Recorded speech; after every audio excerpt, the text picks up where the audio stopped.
Hi guys! Welcome back to the channel. Well, for today's video, magre-review na naman tayo ng another product, ang Kevlar 1200 microphone. Dito sa ating channel, nagre-review lang tayo dito ng makatotohanan at walang bola. No, syempre, para hindi sayang yung pera nyo.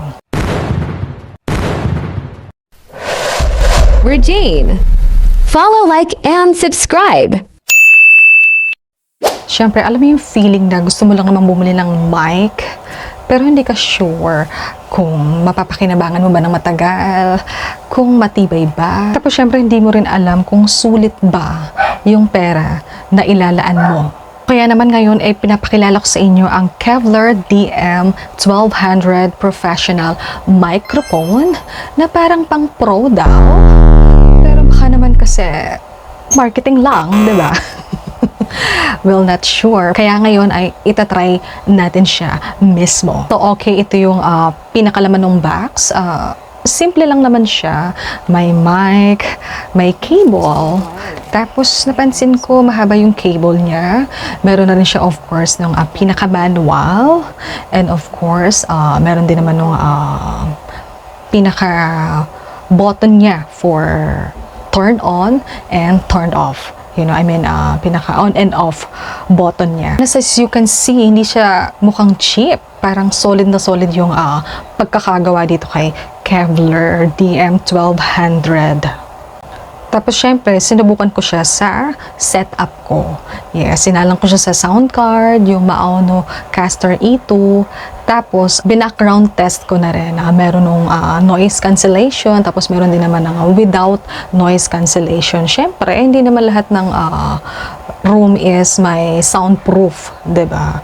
So, kailangan matest natin siya na tahimik na room. Tapos, yung isa, hindi tahimik. Kasi syempre, minsan meron tayong electric fan, tapos minsan may mga, syempre, may iwasan, may kasama tayo sa bahay na nagkukwentuhan, may kapitbahay na nagkukwentuhan, diba? Makikita natin ngayon, mapapakinggan natin kung maririnig ba natin yung ingay, kung masasagap ba niya. Kasi kahit gaano siya kaganda, kung sablay yung tunog, wala rin, diba? Hi guys, ayan na, nakasalang na sa sound card ko ito Kevlar DM1200 na microphone na niya. So, yung gamit nating sound card, again, ito po yung Maono Caster E2. Bakit E2? Kasi gumagamit po ako ng gitara. So, yung salang niya is ito yan. Ito yung pinaka-cable niya. Ayan ha, once again, sundan na lang. Ito yung pinaka-cable ng Kevlar. Actually, ang haba niya. Ayun na, may sobra pa nga eh. Tapos, ito kasi sa guitar ko to. No? Ngayon, ito yung sound niya kapag normal. Normal siya na ganito lang yung pinaka-timpla. Titimplahin mo kasi siya sa sound card mo. Depende po kung saan niyo po siya isasalang. Depende kung saan niyo isasaksak itong si Kevlar DM1200. Depende kung anong interface po yung gagamitin ninyo. So, ito siya. Ito yung pinaka-setup na niya. Naka 12 o'clock lang ito sa low niya. Tapos yung middle niya, ayan, nakatodo. Tapos yung pinaka-high niya, ito. Ayan. Naka-ganyan lang siya. So, tandaan nyo na lang, Yan. So, try natin ngayon magbasa ng, kunwari ng mga sentence. Yeah. This song is really flexible because you can play it with many different combinations of chords. So, here we go. I don't practice Santeria. I ain't got no crystal ball. Yeah. So, based on my experience, parang malinaw naman siya kapag nagsasalita ka. Ayan. So, ngayon, tatry naman natin siya lagyan ng reverb. Ito kasi sa sound card ng Maono. Ito yung pinaka-reverb niya. So, try lang natin. Ayan. Naka 12 o'clock lang din. So, ito yung sound niya kapag may echo. Pag may reverb. Ayan. Tapos, try nyo kumanta ng konti. I don't practice Santeria and kind of crystal. I had a million I sped on. Baka copyright tayo. Ha? At least, alam nyo yung pinaka-tunog niya kapag may reverb. Ngayon, yung sound na naririnig nyo is naka-denoise. Kasi itong babaan ko lang yung echo. Kasi itong si Maono Caster E2 ay meron siyang pinaka-denoise dito. Ngayon ang gagawin natin, tatanggalin natin ngayon. Siyempre, para matry nga natin, diba? Ayan. Tanggalin natin. Ayan po. Yan. Sa paligid ko ay merong electric fan. Tapos, medyo gising pa lahat dito sa bahay. So, I don't know kung naririnig nyo, pero yes, sa pandinig ko kasi okay pa din siya. Malinaw. Ngayon, try ulit natin magkanta-kanta. Kunwari lang, no? Nagre-recording lang tayo.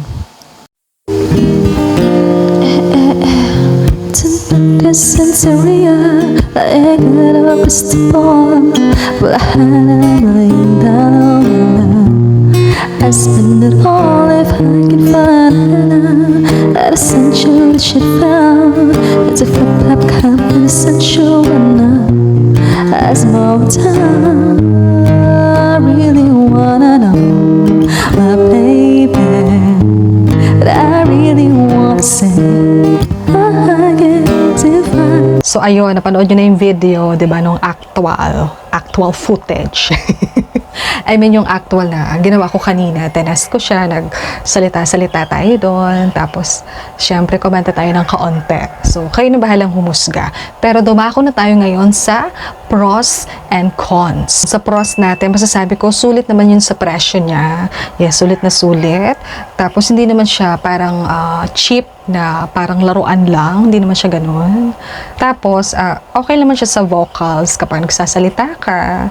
Tapos, kapag kumakanta ka din, okay din naman siya. Especially kung tahimik yung paligid. I mean, kung tahimik yung room mo or nandun ka sa pinaka, diba, live streaming area mo, diba, kung nagla-live stream ka, kung yung mga nagpa-podcast ka, diba. Ayun, sa cons natin, syempre, ito ha. Sabi ko nga, let's be real. So, medyo sensitive po siya talaga sa ingay ng paligid. Tapos, syempre, kung nagla-live stream ka, hindi siya ganun kabagay sa live streaming kung sobrang ingay ng environment mo. Like, for example, siguro ito yung, kung yung bahay mo ay katabi ay mga sasakyan, ganyan. Tapos, okay, nasa gilid ka ng palengke, ganun. Tapos, syempre, kung isasalang mo siya sa mga sound interface, kailangan talaga at tamang placement lang ng sound interface yung gagamitin mo. I mean, kung kukonek mo siya sa speaker, sa mga, yun nga, sa sound card ninyo, siguro sa mixer, ganyan. Kasi kung hindi mo siya aayusin talaga dun sa mga sound interface ninyo is baliwala, magtutunog lata talaga siya. So, para sa akin guys, ang Kevlar DM1200 microphone ay 8. Yeah, mga 8 out of 10 kung i-rate natin siya. Yes, especially kung starting ka sa YouTube, sa podcast, yan, sa mga online gaming, or nag-online meeting ka, pwede naman siya, no? Or di kaya ay nag-online class ka, okay din naman siya. Kung nagla-live stream ka, tapos tahimik naman yung room mo, hindi ganun kaingay ang paligid, goods na goods din. Yeah. Goods na siya para sa presyo niya, no? Pero kung pro singer ka, and gusto mo talaga yung studio level, masasabi ko baka medyo mabitin ka dito kay Kevlar DM1200 microphone. Pero para sa akin, okay na to kasi murang-murang may halaga niya. Hindi naman siya ganun kamahal, no? For me is, sakto lang naman. At least, hindi siya scam. 'Di ba? As in, may level pa rin man siya kahit papaano. And, syempre, maganda na rin to para sa pang-araw-araw ninyo. Especially sa mga nagla-live stream dyan. Yes, pasok na pasok para sa inyo. Para sa atin pala. Kasi nagla-live stream din ako. Para sa atin yung ganitong klase ng microphone. Kasi kahit papaano may quality na siya. Sakto lang, hindi scam. Pero hindi rin siya magic mic na masasabi, no? Ayun, syempre ikaw, kung meron ka nitong klaseng ganitong microphone ng Kevlar DM1200, ayan, mag-comment down below ka kung same tayo ng experience, ganon. Tapos syempre, kung bago ka lang sa channel ko, mag-subscribe ka na, and paki-like mo na rin tong video na to kung nakatulong man sa'yo. Yes, sa'yo. As in, sa'yo. So, yun lang, no? So, maraming salamat sa panonood. Yes. Thank you so much for watching. Don't forget to follow, like, and share. Then, please click the notification bell. No? Thank you, and God bless you all.